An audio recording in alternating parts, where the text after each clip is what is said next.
आज मैं आप सबको सुनाने वाली हूँ मेरी और मेरे पापा की कहानी। शुरू करें? शुरू करें? जी। तो बचपन से ही ठंड के दिनों में भी पापा घर में सबसे जल्दी उठ जाते और रोज़ सुबह 6 बजे उठो 7 बज गए कहकर मुझे और भैया को उठाते। मगर हमें तो पापा की आदत का मालूम था और पापा भी जानते थे कि हम ऐसे तो नहीं उठने वाले, इसीलिए वो रोज़ सुबह वो एक कविता गा के सुनाते। आप सब सुनेंगे? उठो लाल आंखें खोलो, पानी लाया मुंह धो लो, बीती रात कमंडल झूले उसके ऊपर पलटू झूले, ठंडी हवा बड़ी सुखदाई सब बोले दिन निकला भाई, उठो लाल आंखें खोलो, पानी लाया मुंह धो लो। इस कविता को वो 2 बार गाते, पहली बार में मेरा और दूसरी बार में भैया का नाम लेकर। कविता पूरी होते ही मैं अपने कंबल से निकलती और भाग कर बाहर हीटर में जाके बैठ जाती। उज्जैन में ठंड बहुत पड़ती है, अब स्कूल जाना है।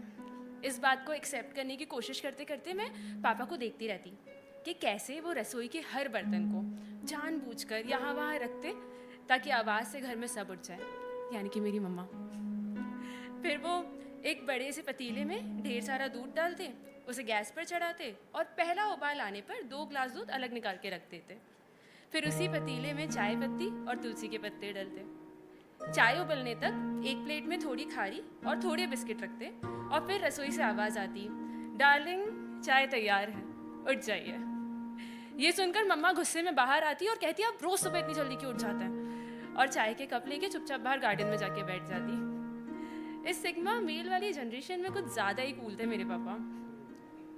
लेकिन वकील साहब को हमारे खाने से ज़्यादा हमारे कैल्शियम इंटेक की चिंता रहती, इसीलिए जब तक मैं नहा धो के स्कूल यूनिफॉर्म में 2 चोटी बनाकर तैयार होती तब तक वो कॉर्नर्स वाली थाली में दूध ठंडा करने रख देते ताकि दूध गर्म का बहाना दिए मैं बिना पिए ना निकल जाऊं।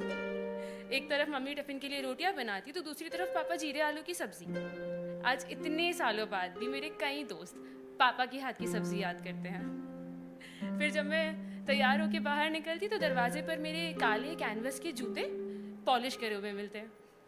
तो कुछ ऐसे शुरू होती थी हमारी सुबह। अब आमतौर पर सबके पापा या तो मना करते हैं या तो जवाब नहीं देते।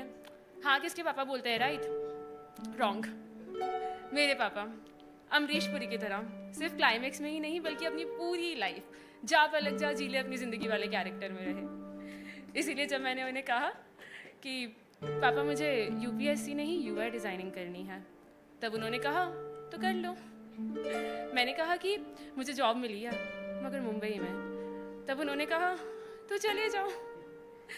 मैंने कहा कि पापा मुझे जॉब वॉब नहीं करनी, मुझे तो राइटर बनना है, शेरो शायरी करनी है। तब पता है उन्होंने क्या कहा, जब परफॉर्म करने जाओ तो वीडियो भेज दिया करना।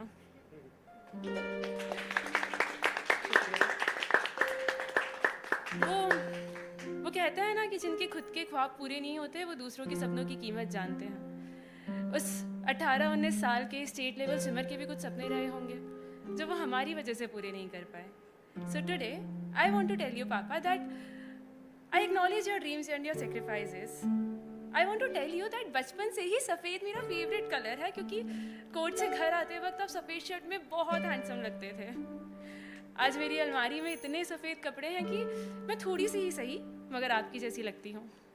And I want to say thank you for being the best father ever and I love you. मुझे माँ में तो माँ मिली ही मगर पापा में भी माँ मिली, यानी कि मुझे 1.5 माँ और आधे पापा मिले। उसके लिए शुक्रिया। योर्स पापा की परी, पापा का परिंदा। शुक्रिया।